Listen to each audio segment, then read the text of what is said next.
want to take you guys on a journey today, just for a moment, and think through this and just come with me for this minute in this journey. Maybe some of you guys have taken, I think all of us, to be honest with you, have taken this journey before, whether you're 10 or whether you're a little older than 10. Some of them, it's been a few years, some it's been many, many years before we've been on this journey. But I want you to leave your seat right now, but don't get up. Don't stand up, just sit there. I want you to go up and kind of close your eyes and imagine yourself, say, 5,000 miles up. A place where you can see your life, the timeline of your life. Instead of operating like in your current timeline, look at your life overall, from the time when you were born to the time that you're taken home.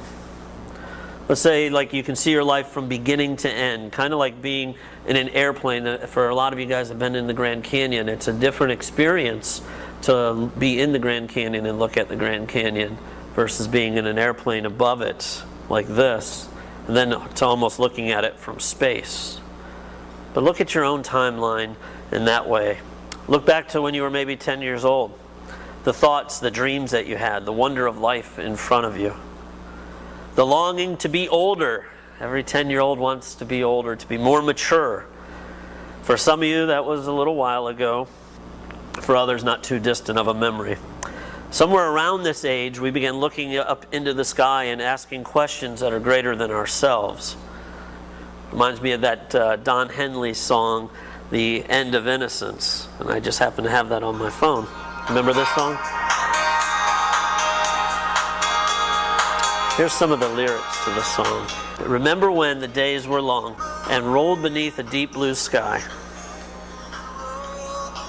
You didn't have a care in the world, with mommy and daddy standing by. But happily ever after fails, and we've been poisoned by these fairy tales. The lawyers dwell on small details since daddy had to fly. But I know a place where we can go, they're still untouched by men. We'll sit and watch the clouds roll by and the tall grass wave in the wind. You can lay your head back on the ground and let your hair fall all around me.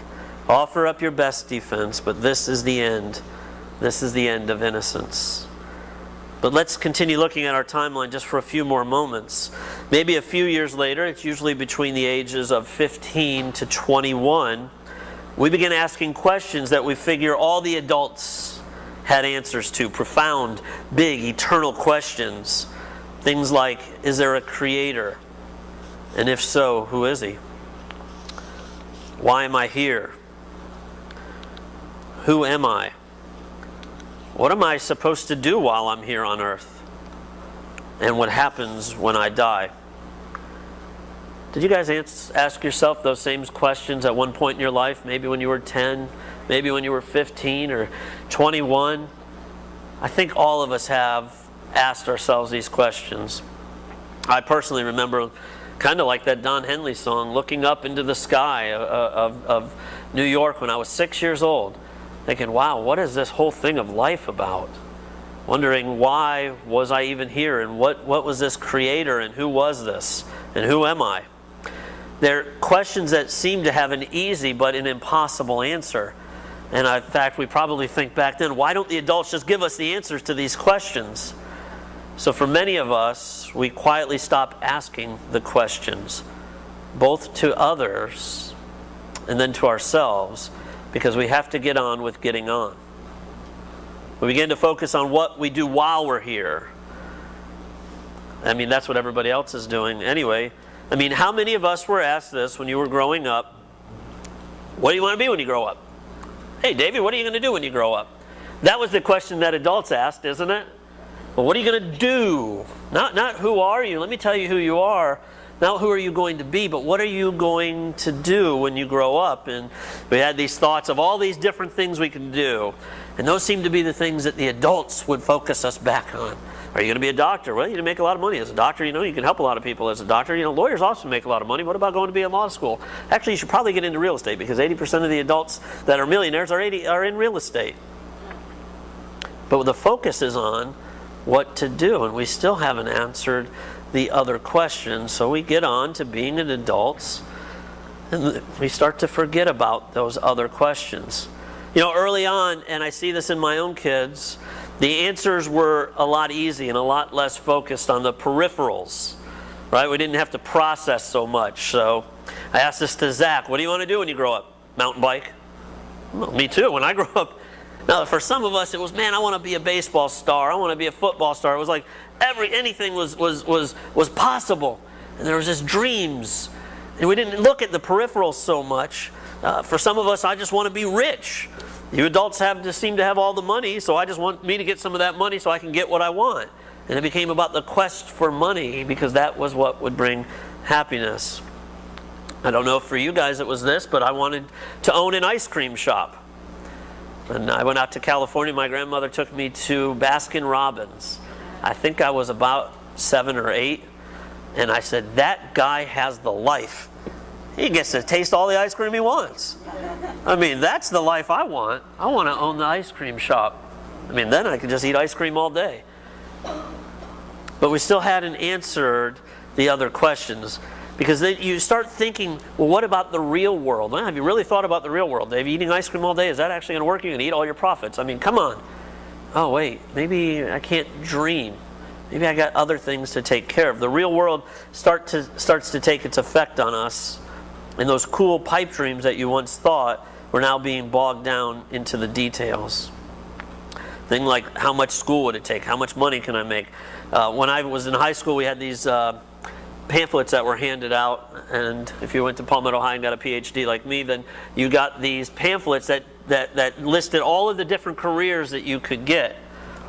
So they would name the career, airline pilot, and then they would give a description, and then it would say, makes approximately between X and X. And so I just went through and didn't care about the job. I just wanted to see who made the most money. So I'm like, well, I just got to make the most money because that is what I'm here to do, is to make money. And then it was actually somebody telling me, well, 80% of the millionaires out there made their fortune in real estate. That's why I got into real estate. I didn't even know if it was true or not, but to me it was the quest for wealth, and that would bring fulfillment and happiness and all I ever wanted.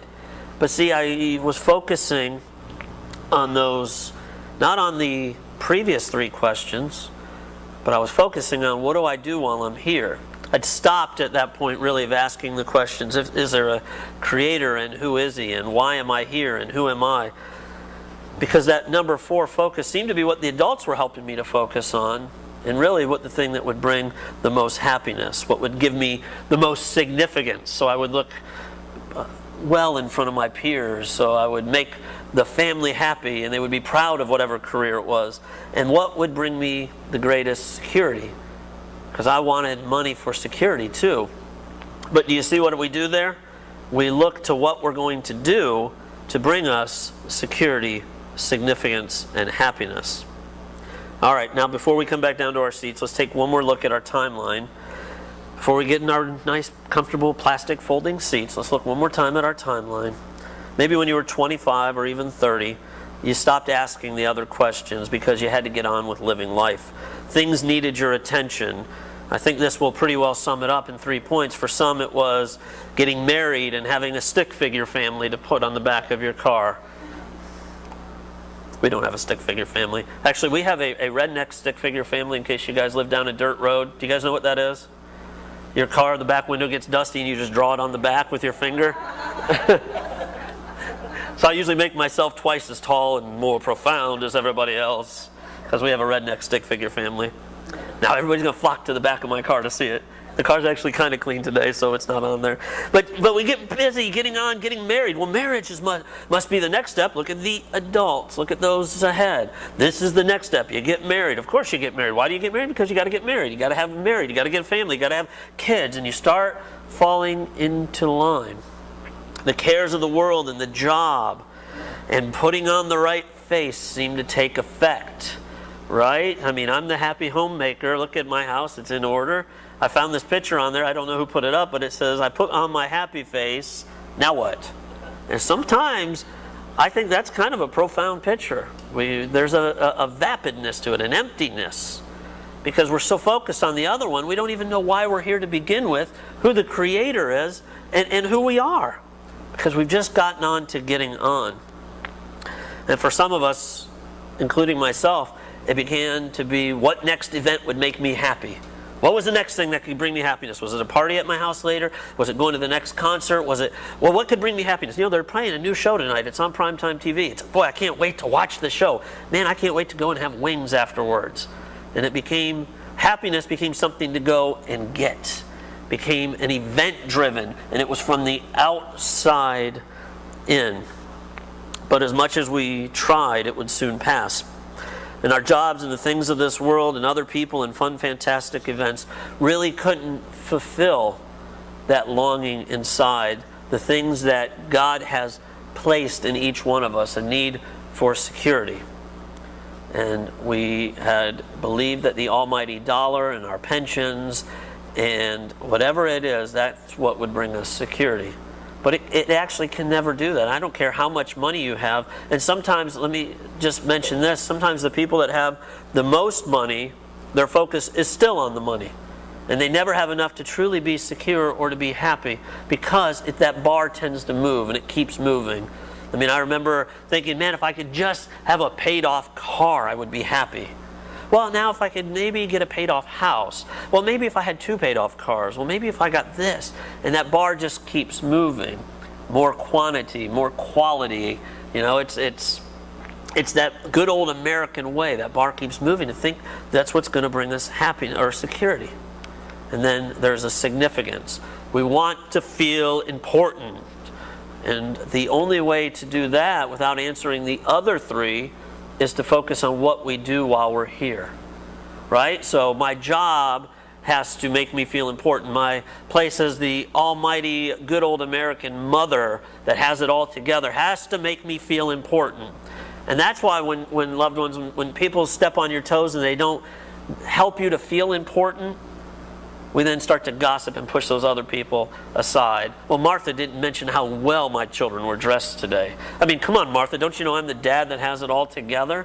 Dearest Martha, what's wrong with you? I mean, how dare you judge me like that, Martha, with your eyes? You didn't even say a word, but you judged me with your eyes. And we began living off of other people and really taxing other people for what they could never give us to begin with.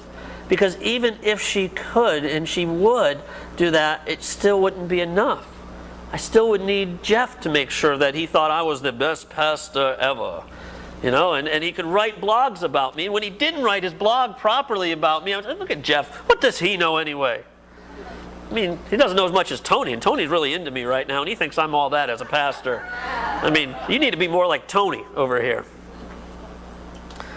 So I search for significance and we tax others with that. And then the quest for happiness. It's never a joy from within. It's always, what's that next event?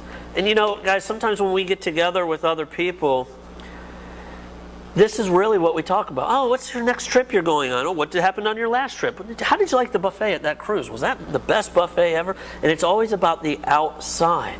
Instead of sharing the very spiritual life that God has placed in us, we begin living and being trained to live from the outside in. And that's the new training that happens as you become new creations. You begin being trained in godliness. The word godliness is not this, pious, religious word up there where you wear the bigger hat and the bigger collars and everything like that. Godliness is with God. You begin being trained to live with God and Him feeding you in your sense of significance. Him being your source of happiness and security. And it brings great rest to the soul. Because now the soul is not searching for it from the outside in. It is now getting it from the inside out. And we didn't even realize that we were bound by these invisible chains that we just couldn't escape. And those chains of trying and trying and trying and trying. Anybody ever been there? Getting worn out? Trying to make it work. Wearing us out. And for some of us, breaking us. And that's why so many of the loved ones in here have been broken by religion. Because we tried and tried and tried to make this God thing work, and we tried to push it on other people, and come on, don't believe like I believe, and then I'll feel good about what I believe. Instead of living from the life from the inside out. See, what we are doing here today is the opposite of religion. Religion, again, is to bind again, religare. And it binds us again. Christ sets us free, religion binds us again. Now, what we have come together here is just the saints. You remember, I've said this a number of times. You don't come to church. The church meets together. The people are the church. We come together and we worship and praise and share the very good things of God on an even level. I hate even being up in this 12-inch step right here. I much prefer to be down here. The only reason I'm up here is because everybody's heads were shifting around every time I would move. So we're all on the same ground, just with different talents and different gifts. But we're a body that works together, that needs one another. So now let's go back to those questions and maybe start answering some of them. I'm not going to get into depth into them very much, but I'm just going to touch on them. Is there a creator? And if so, who is he? Now the first one is an easier one. If there's a creation, there is a creator. To say there isn't means that something, everything that we know, see, and hear, came from nothing. Which one takes more faith to believe? That something came from someone greater than us, or something came from something, or something came from nothing? Well, of course, something didn't come from nothing. And we know this even with looking into the universe. Maybe it was this big microcosm of a dot, big bang, and bing, somehow that got pushed. Okay, maybe that's it. But who pushed that big bang? Who pushed that all of that material there? Who put the material there to begin with? Well, then who created God? See, there's the question, isn't it?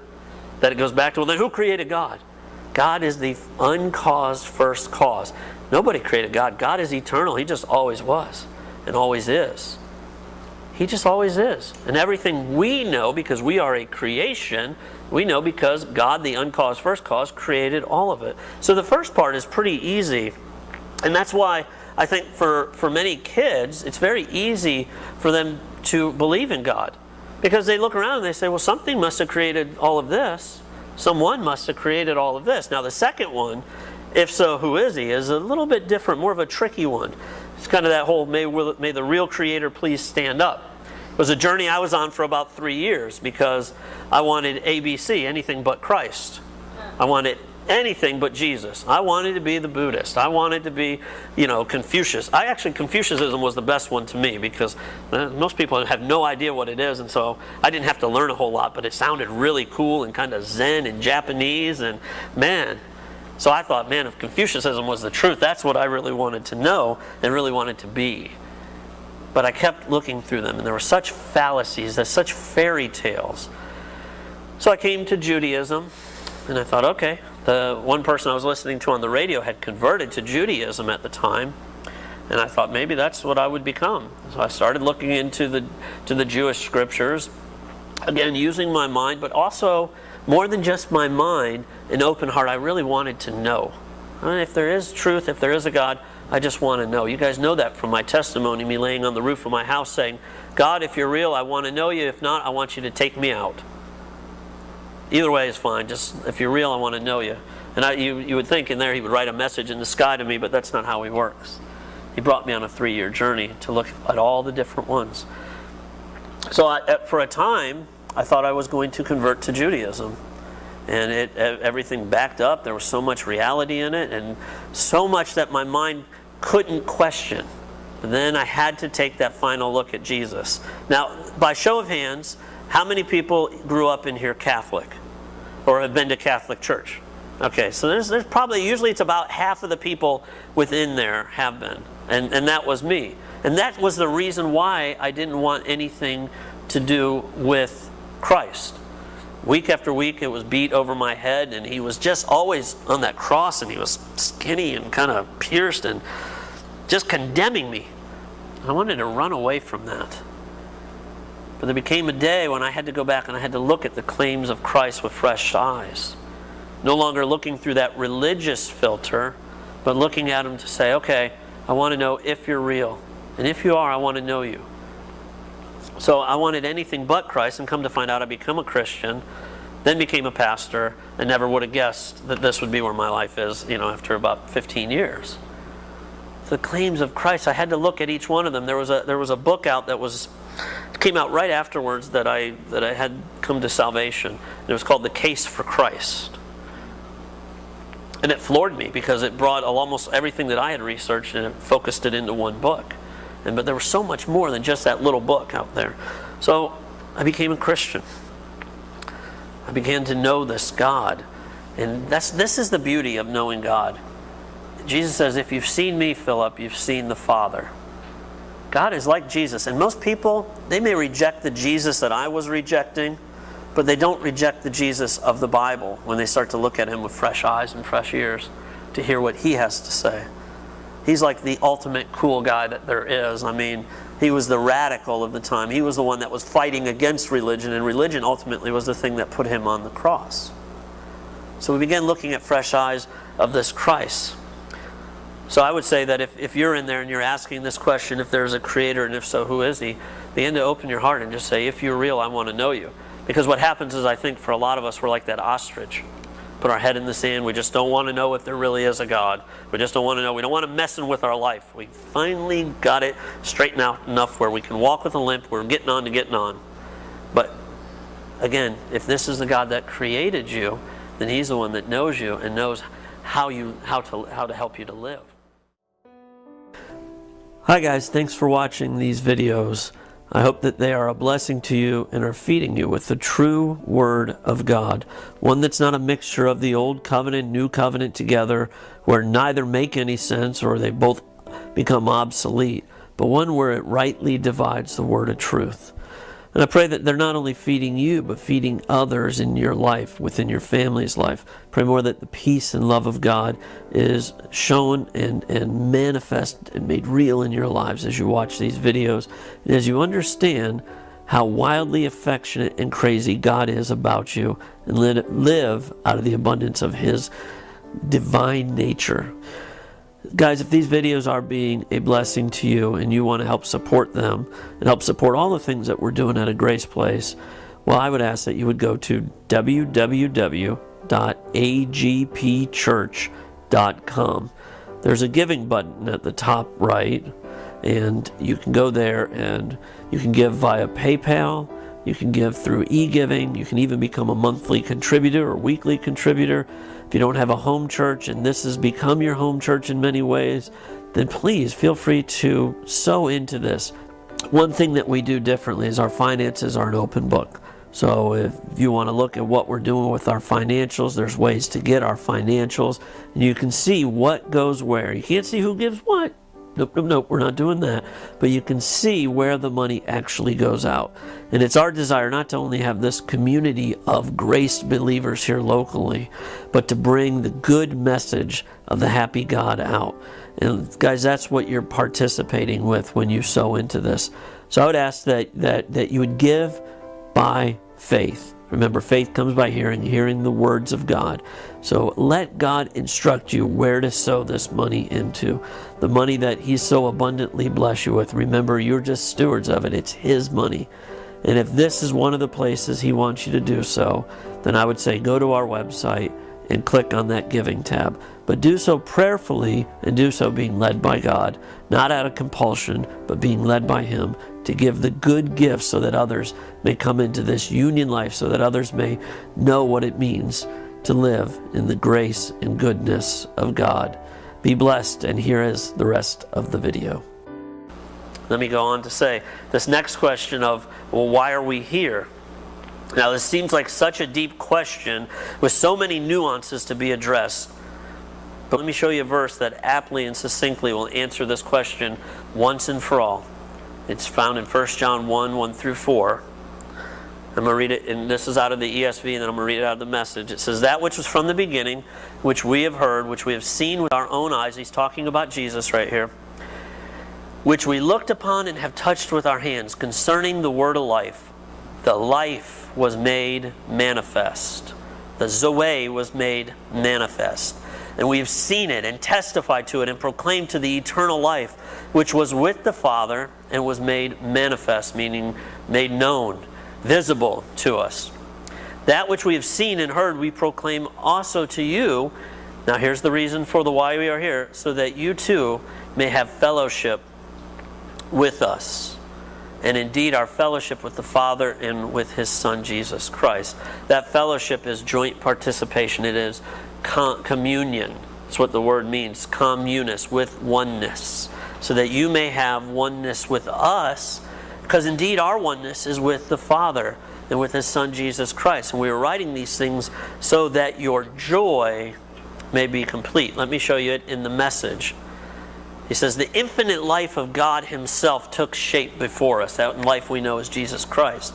We saw it, we heard it, and now we're telling you so you can experience it along with us. What are they looking to experience? That infinite life. And of course that infinite life is Jesus Christ. So that you can experience Jesus Christ with us. The experience of communion with the Father and his Son Jesus Christ. Our motive for writing this is simply this. We want you to enjoy this too. Your joy will double our joy. So it's no more than less than that, guys. We were uniquely made to be in joint participation, in communion with God and with one another, to be containers of his Spirit and to express the life and closeness of intimately knowing that triune God. It really is no more or no less than that. Now we get on to getting on and we make life about other things, but really that's more of what you do while you're here. You get a job, you raise a family. Well, life's about raising a family and having kids. No, that's what you do while you're here. The reason that you were created was so that you would know God and that he would know you. And there would be an intimate expression of that God living in you and through you. And there would be a rest that comes from that. So we were fitted for fellowship, to love and to be loved. We're uniquely fitted for this fellowship. And that is why we're here. Nothing more, nothing less. And in that way, think about it this way, guys. Love and friendship is so dear. Is it not? There are times when I remember thinking when I was a teenager, I have a friend, Andy, that I've had for 30-something years. And he would say, call me up a lot of times, he'll say, well, what are you doing? I'm like, nothing. I said, what are you doing? Nothing. All right, you want to come do nothing together? Yeah, and it was just a closeness of friendship, of being together. And really that's how God created you, to be in friendship, in fellowship. He's the friend that sticks closer than a brother. Right? There's a fellowship of why you were created.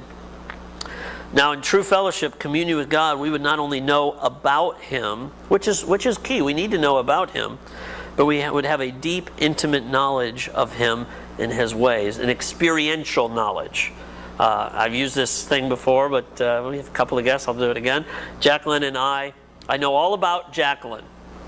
So we get married, we're now living, having this life together, being one flesh.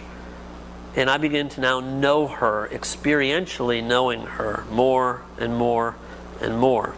Wherein there is actual communication that takes place between my wife and I that you guys are not privy to. Because you don't speak Japanese language here between her and I. You guys can't read the Morse code from her eyebrows like I can. The tilt of her head. You guys have been married for a long time. You guys might know this, Dave, you're talking too much. Nobody else, everybody else is looking, well, that's a sweet, smiling wife. Look at her. She's so sweet to her husband. And what she's saying is, shut up, Dave. Enough. You're going down the wrong road. But there's a union that takes place. And I began to intimately know. Now, that didn't take place when we first got married. When we first got married, I'd say, wow, that woman was just like, she's really into me. She must really like my important rhetoric that I'm doing at this party to get my needs met from the outside in. And then later on, I was ready to go. Oh, I misunderstood. Let me put that in my breaking the Morse code of Jackie. Okay, I got it.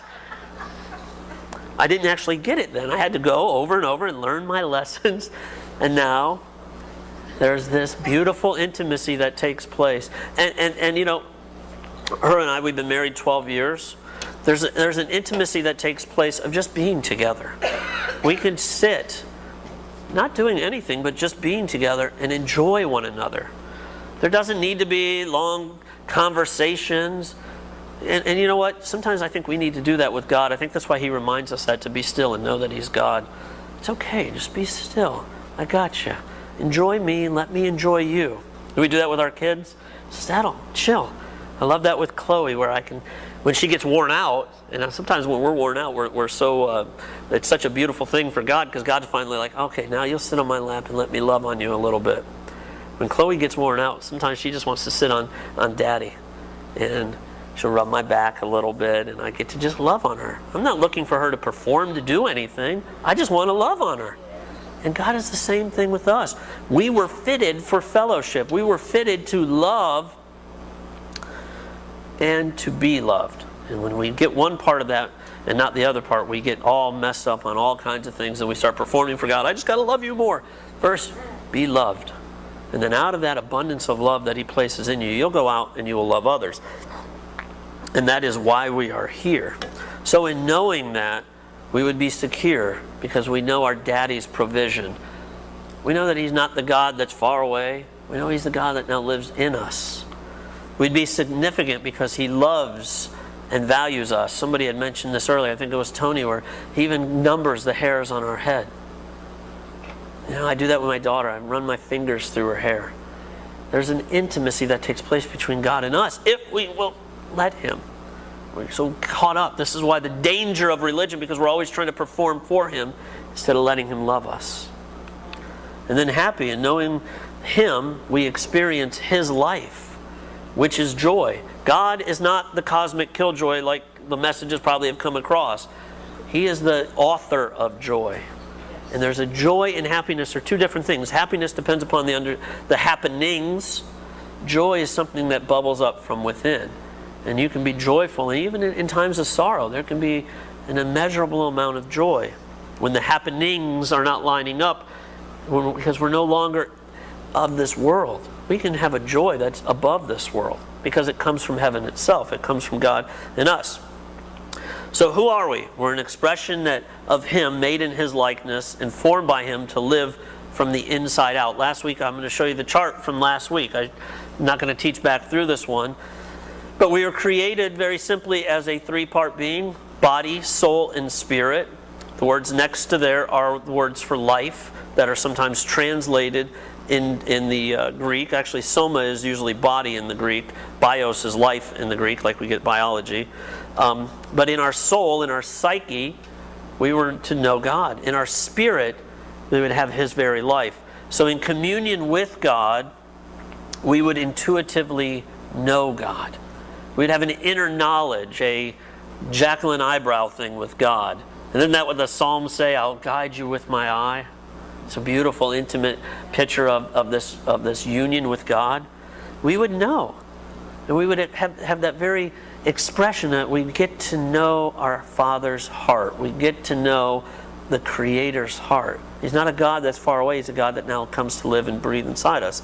And our conscience, our with knowledge, Cone science, right? With knowledge, we would be able to discern His will and His way. We would have a knowledge of His will and His way. In our soul, we have a mind, will, and emotions. Actually, a will, mind, and emotions is usually the hierarchy. Our will would then choose to say, Father, yes, your way. You call me beloved of you. Even though I feel like a worm and I'm worthless and all the religion world is telling me that, Father, you call me your beloved. Okay, I'm going to choose to trust that. Not only do I know it from a book, I know it by you speaking it into my heart. My will is going to choose to believe that. My mind would then start thinking what my will has chosen to believe. My emotions would start being in line with the very Spirit of God, which is peace and rest and goodness and kindness. And my body would then be taxed to move as God wants me to move. Right? Have you ever been at lunch? And for almost a complete year, God had me doing this, buying lunch for anybody that would have lunch with me. And it was the poorest year of my life. But it was what God was saying, I want you to buy lunch. And I tried to rationalize it.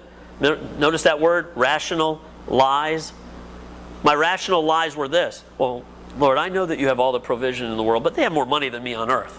So they should be the one that's buying. I don't want to steal the blessing from them, Lord. Right? It's better to give than receive. Let them give it unto me.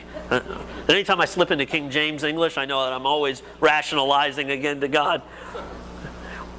The very word of, no, I asked you to buy lunch. It doesn't matter.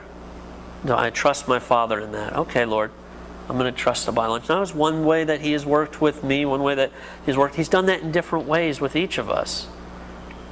So then our body would do what our mind, will, and emotions were saying, and we would be light and life out to the world. It's not the light that comes from us, it's the light that lives within us. It's not the life that we work up, it's the life that now comes and lives and abides within us. That's why there's a Zoe life that comes and lives and abides within us.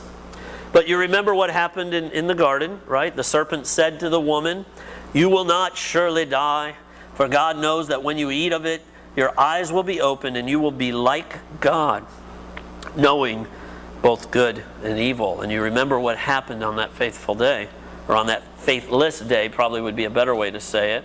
They chose to believe the enemy's voice. They chose to trust another voice other than the voice of God. And they began to live from the inside out. Instead of getting their significance, security, and happiness from God, their very spirits were blackened. And they began having to get it from the world. Think about the first thing that they did. They ran and hid. They felt shame is what happened. They saw their nakedness and said, oh, we got to go and cover ourselves. Oh, man. Look, I had walked in the garden, and I had been just beautifully walking with my beloved wife, and now all of a sudden my eyes are open and I feel shame. So I got to cover myself. I've got to sew fig leaves together to cover myself so that, because from the outside in, it wasn't working. So, and ultimately that was the first thing, but generations has happened where we've been trying to get significance from others, security from the world, and happiness by taking instead of giving. We wanted to be the one, ultimately, that was in control. Because that's really what the gist of it was. The temptation was, you will be like God. You'll be able to control it yourself. You can choose for yourself right and wrong. And it really goes back to control. So we accepted how we were made, but not for the purpose. The purpose was that we would live and express the very life of God. But now we wanted to live and express the life of God when we wanted to. We wanted to be the one that was in control. We wanted to judge for ourselves what is good or bad and what is right or wrong. And even that logic is ridiculous. I mean, I would not let Zoe or Chloe or Zach at this point in their life choose for themselves right and wrong. They would be owning an ice cream store, eating ice cream all day like I would have done. So there's a guidance that we need. We don't have the capability of knowing what is best for us. The Creator does. And see, doesn't that just bring rest to you right there? That the God that you now love, that loves you just immensely, knows what is always good for you. His ways are always right. That's why it says there's a way that seems right to a man, but in its end is death. Because there's always so many ways that are right. I mean, go to your bookstore and look at the different 5-step processes. I don't know if you guys have noticed this, even in my very short lifespan. That's an age thing because I'm young. You get it? No? Okay. That one was a fail. We'll put that on Facebook as the joke that failed. All right. So even in my very short lifespan, we've seen the self-help section grow and grow and grow and grow. Because we are into self-help. We're not into God's help. We'll fix ourselves. There's a lot of self-help out there. And then here's the crazy thing that has happened within the religion section, which is the section that it's usually in, there becomes Christian self-help. Oh, there's no Christian self-help. The self-help program is the self that died and now united with Christ. That's the self-help program. I'd like to write that book, and then people can have a journal. That's the one page I'll write. You died. Your life is now hidden with Christ in God. That's Colossians 3:3. All right, now go and live that life of Christ out in you. Stop trying to control. It becomes control. And so when sin entered the world, and sin is just as simple as this. We want to be our own God and decide for ourselves what is right and wrong. Decide for ourselves what we want. Sin, by definition, is to be without a share in and to miss the mark. Those are definition 1 and definition 2 in the Strong's Concordance or Thayer's Concordance. To be without a share in and to miss the mark. The mark is dependence upon our Creator and to be in union with His life. All sin goes back to this: simply wanting and making a decision to be the God of our own life, and in the process pushing the one and only true God out. Ego, right? Edging God out. I'll make the decisions for myself. I'm good enough to decide for myself. Sin is to decide for yourself what is good or evil. Sin is you being in control. And isn't that just the root of pride? Isn't that pride, really? A child think about this. A child throwing a temper tantrum. What does he want? He wants his own ways. Daddy, I will throw a temper tantrum until I get my own way. His way is better than your way. Pride. He may not have put it that way, but it's control and pride. When you want significance from your peers, it's simply because you want recognition for how valuable you are apart from God. You're not looking to God for that significance. You want it because you need it. You're designed that way to get it from other people. When you get angry that things don't go your way, it's not because you've decided that your way is the right way. It's control. We become these little gods. And that's why we clash with each other. I mean, that's why we keep bouncing off each other. And that's why there's wars and all these things that happen. Because you get 7 billion people that all are in their own little gods, and they keep clashing with one another and beating one another, all trying to get security, significance, and happiness from one another, and yet never filled. Gratified for that moment, maybe, if there's a connection, but never satisfied. Gratified will fade away, but never being satisfied. So there really isn't any nobler sinners. I mean, honestly, guys, what happens in sin is we're all just like proud little rats. We want our own way. We just want to do it our own way. So pride is the basis for all sin. It's control. We think we have the way that is the right way. And we begin living from the outside in. And you can see it today so easily. I mean, study the commercials. Study the ones that really work, right? What do? They generally don't apply to your selflessness, do they? They apply to your selfishness. One of the main rules in marketing is the WIFM motto. Anybody know what the WIFM is? WIFM? What's in it for me? So in sales, when you are selling something to somebody, you always show them what's in it for them. What's in it for them? What's in it for them? And you try to market towards their selfishness. Because that's what will tend to close sales. You show them what's in it for them, and generally speaking, the commercials tend to magnify the things that are most important to us today. Think of the commercials that are out there. Sex really selling everywhere because we want that, and that's what will sell. Will sell towards the selfishness. Power and prestige. Ability. There was a whole commercial line a while back, and I don't know if you guys remember this. I want to be like Mike, right? What did it have to do with selling Gatorade? None of us are going to be like Mike. None of us are. I've never slammed the ball, right? None of us are going to be like Mike. But we had the mindset, man, if I could just drink Gatorade, then I could just feel more like Mike. And money. And the business model today, for the most part, is that old Gordon Gekko model, greed is good, instead of that more servanthood model. And even our public servants today, just think of that word, public servant. You know, the politicians, the public servants. It's become warped. I mean, we see it as sitting at onlookers. We see that it's not about, they're not out for the general good generally, they're out for themselves. We've turned from living from the inside out, from the very life of God, to living from the outside in. All right, let me go through this rather quickly. I'm taking a little more time than I thought I would. So the word for salvation in the Greek is sozo, and it means saved, wholeness, and deliverance.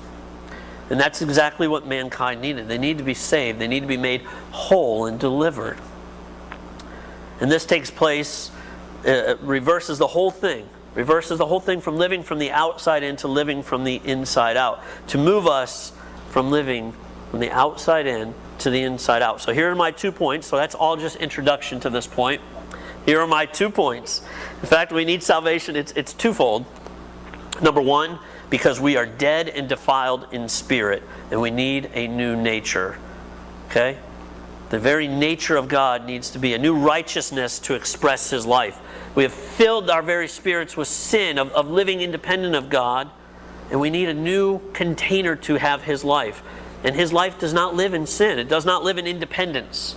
It's that big I in the middle, independence. It lives in righteousness. His very nature is righteous. So we needed a new righteousness, a new nature. And this is where that whole born again thing comes into understanding. By nature, we are born in Adam, right? And thus, by nature, children of sin. Then by practice, we miss the mark. We choose to do things apart from God. So by nature, that's how we're born. And then by practice, we sin. Remember that sin is to miss the mark, to be without a share. And in our spirit, we are dead to God. Look at what Ephesians says. Ephesians 2, 1 through 3. Paul is reminding the church there where they were. He said, and you were dead in your trespasses and sins, in which you once walked, following the course of this world, following the prince of the power of the air, the spirit that is now now at work in the sons of disobedience, among whom we all once lived in the passions of our flesh, carrying out the desires of the body and the mind, and were by nature children of wrath like the rest of mankind. And we know that famous verse in Romans 3:23 that says, look, the bar is the same for all of us, for all have sinned and fallen short of the glory of God. So many times we want to make it all about the behavior, but the be instead of the be in behavior is what's important. The being in behavior. The behavior part follows it. And this is really cool, guys. I'll give you this little extra bit. The word behavior, the etymology of it is behaben, which means to contain. Behaben, which is where the be comes from, means to contain. So out of what we contain, we then move. There's the behavior we have. We move out of that. So here we see in their spirit, they're dead and dark. They're sons of disobedience. And really all that is instead of choosing and trusting God, we begin to trust the very spirits of this world, begin to trust the ways of this world. And in our spirit, we become darkened to the things of God. So the deadness in our spirit, sin that filled our spirit, needed to be dealt with. In fact, that's the why Christ had come, right? To place the sin that belongs to you upon himself, and to be free, in which that then frees you from being dead in nature and to give you his very nature of righteousness. See, sin is not some kind of penal substitutionary atonement theory. I'll talk about that in a minute. But that's what happened. God placed the very sin in himself instead of upon you, so that he can give you his righteousness. Let me show you a couple of verses. For while we were still weak at the right time, Christ died for the ungodly. For one would scarcely die for a righteous person, though perhaps for a good person one might even dare to die. But God demonstrates or shows his love for us in that while we were still sinners, Christ died for us. So in that sense, he died for us. And listen to this one in 2 Corinthians 5:21. For our sake, he made him to be sin, so that, who knew no sin, so that in him we might become the very righteousness of God. And let me go on in this Romans one because I think it's key. We'll see, this is really what the whole justification part is.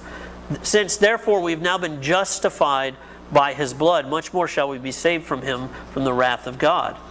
And there's a whole lot in that wrath of God thing I need to take apart at one point because it means something different than what we've been trained in religion to mean. All right, but let me keep going on. For if while we were enemies, we were reconciled to God by the death of his Son, much more now that we are reconciled, that's a past event, shall we be saved by his life. So God has already reconciled the whole world. Whether you believe or not believe, God has done the work. Now it's our part to say yes to him. And there are those that say yes, and there are those that say, no, I'll choose to be my own God. I want to stay in control, and I'll ignore and reject you. Now that word justified, sometimes that's put out as just as if I haven't sinned. You guys ever heard it that way? Just as if I haven't sinned. Which it's true, but it really sells it short. It's so much more than that. It's not just as if I haven't sinned. It's just as if I haven't sinned and I now have the very righteousness of God living in me. The very righteous nature of Christ. That's the only way that he can give you his life. You have to have his very nature to share life. What we needed was a brand new nature, a new righteous nature that could house the very life. See, we were dead in spirit. God gives us his life in our spirit. And again, the cycle of life is to be that his life would flow through our psyche, our psyche, our psychology, the study of the inner man, our mind, will, and emotions. And then our mind, will, and emotions would then tell our body how to move, and we would be light and life to the world.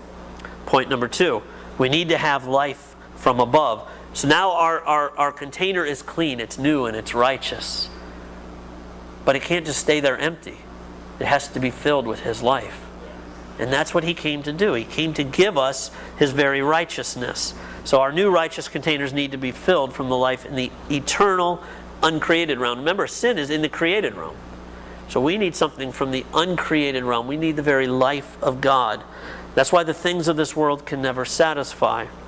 So we are these vessels, these clay pots, these derivative beings. Remember last week I talked about that. Like this bottle here is a derivative and it's filled with water. We are an empty vessel needing to be filled. We either be filled with the spirit of the sons of disobedience, things of this world, the created realm, or we'll be filled with the very things of God, the very life of God. And that's why, what man needed in salvation is not to be good boys. It wasn't that bad people needed to be good. And in fact, think of the law. Let me show you the law real quick. Let me just mention this. I know I have the verse up there. This is why the law couldn't do it. Because what man needed was not to be good. It didn't need to keep the rules. We don't need more 10 Commandments everywhere. We need to know what the finished work of Christ. And when we know the finished work of Christ and who He's created us to be, we begin living above the commandments themselves. Not just lying to one another, but now speaking the truth in love. Not just not committing adultery, but now choosing to love our neighbor when they're hurting. So this is what it says. Is the law then contrary to the promises of God? No, certainly not. For if a law had been given that could give life, Zoe, then righteousness would indeed be by the law. So the law couldn't give what we needed. We needed life. We needed His life. It's the most basic need of man, to be alive in his spirit to God. Remember I told you that Ephesians verse, that 1 through 3, where it said, "There are former ways." There's a big but in there. A holy but. I wish my brother Dwayne was here so he could do "but God." Because this is one of those "but God" verses, right? My voice is still holding out, so I can keep doing some of those "but Gods," right? But God, being rich in mercy. Mercy is tender, loving kindness for the afflicted.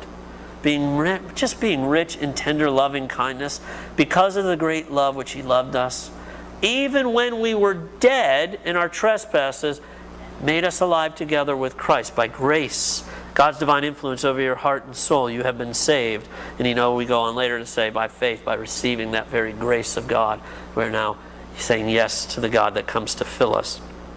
Jesus did not come to make bad people good, but to give dead people life. And that's where, now think of this, I'm going to show you this verse in John because I think this will help make more sense of that whole born again thing that was a whole fad. Are you born again? Are you born again? Born again? Remember that back in the 80s, I think it was? 70s? Are you born again? No, look at this. It became a whole movement. That which is born of flesh is flesh. Okay, we get that part. A baby born out of a mom, that's flesh is flesh. And that which is born of spirit, God's Spirit, notice that's a capital S there, is spirit. Do not marvel that I said to you, you must be born again. You must say yes to this God that so loves you. Salvation is not, let me tell you a few things what it is not, and I'm almost done here. Trust me, a little longer than normal, but you guys are so patient. I'm so thankful for that. Salvation is not some kind of behavioral modification plan to get the masses whipped into shape to be good boys or girls. It's not even some kind of ransom theory wherein Jesus had to go buy us back from the devil, as if God and the devil are on an even playing field. It's not some kind of checklist where we check off, do we believe the right things about God? Do we not believe the right things? Was it 3 days or 4 days? No, do we believe properly? It's not some kind of checklist. I'm not saying that beliefs and the information about God is not important. It's not some kind of penal substitutionary atonement theory, wherein the Father had to have some kind of payment for sin so that the scales of justice didn't unhinge. Right? And that's kind of where we place that, where we look at justice. And we say, well, this is why the Father had to do this to Jesus, so that the whole world didn't come off of its access and there wasn't any kind of justice. It's not that at all. That's not the Father's heart. There was no separation between Him and Jesus on the cross. It's not some kind of salvation in sin either. This is what church is today. Much of Christianity is today, wherein we sin with immunity because, heck, Jesus paid it all anyway, so why not go out and sin? Salvation is deliverance, wholeness from sin, from separation, from being dead to life. Remember that Matthew verse, He said, "She'll bear a son, and He'll call His name Jesus, and He'll save His people apo their sins, from their sins." Not in their sins, from their sins. From the wages of sin, from the power of sin, from anything that breathes independence of God, because salvation is the Lord. In receiving Him, He becomes your very life. And Jesus works that salvation for all that make room for Him in the end. He calls out to them to believe, to lay down the lies of separation, to lay down the lies of living independent from Him, with your back turned away from Him. And He calls out to those that have ears to hear, come. And this verse, I didn't even realize where it was, and He put this on my heart towards the end of this. It says, "And the Spirit and the bride say, come. And let the one who hears say, come. And let the one who is thirsty come." Do you see the invitation is to come?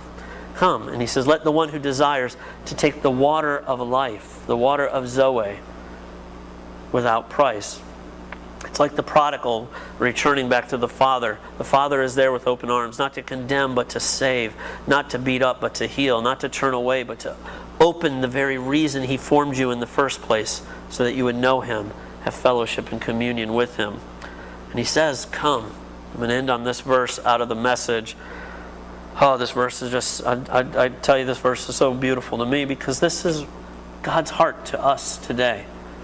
Just as it was God's heart to those religious people, it's the same heart to each and every person he has formed. He says, are you tired? Are you worn out? Are you burned out on religion? Come to me. Get away with me and you'll recover your life. I'll show you how to take a real rest. Walk with me. Work with me. Watch how I do it. Learn the unforced rhythms of grace. I won't lay anything heavy or ill-fitting on you. Keep company with me, and you'll learn to live freely and lightly. And that is the purpose that Christ has come, so that we can be in union with him. And ultimately, where do you go when you die? It's the old C.S. Lewis quote, and I should have put it up there, where you'll either say to God, God, your will be done. Yes, you created me for this very purpose. I want that very life. And you say yes to God, or God says, not my will be done, but your will. And you go and you live independent of God, because he's not going to force himself on you for all of eternity. God is not a spiritual rapist in that way. And the scariest part is, we live in this age, in this time of grace, where we have common grace to live. And this is where God gives us, as Moses said, 70 or 80 years to come to know him. And ultimately, this is what heaven is, where that psalm says, whom do I have in heaven but you? And the earth has nothing I desire but you. Though my heart shall fail, you are my portion, God, forever. God is your portion forever. And you are either going to say yes to this life or say no. Or say maybe later. And then that's a scary thing, because we don't know when later is. And then we tend to procrastinate that off. And it's just another way of rejecting the very life of God. We neglect it and walk away. And we still remain in control as proud little rats, controlling this, instead of saying, God, you've made us this way to know you, to love you, and to trust you. Let's end in prayer. Oh, God, Father, thank you so much for your plan to give us your life, to be in communion with you, to know you for all eternity, to know your ways, to learn the unforced rhythms of grace. I love that Chris Tomlin song, Lord, where you said, you lead the weak to lead the strong. Oh, Father, thank you that in our weakness, you are made righteous. Your power is made perfect in our weakness. And that heaven is not just full of politicians leading by their strength, but weak people trusting you and saying, come, take of the waters of life with me. Come, let's go and know our God. So, Father, I just pray today that hearts are open. Father, I just pray that this is a new light to somebody in here today, that they'll see you and reflect who you are. In Jesus' name, amen. We are here because of grace.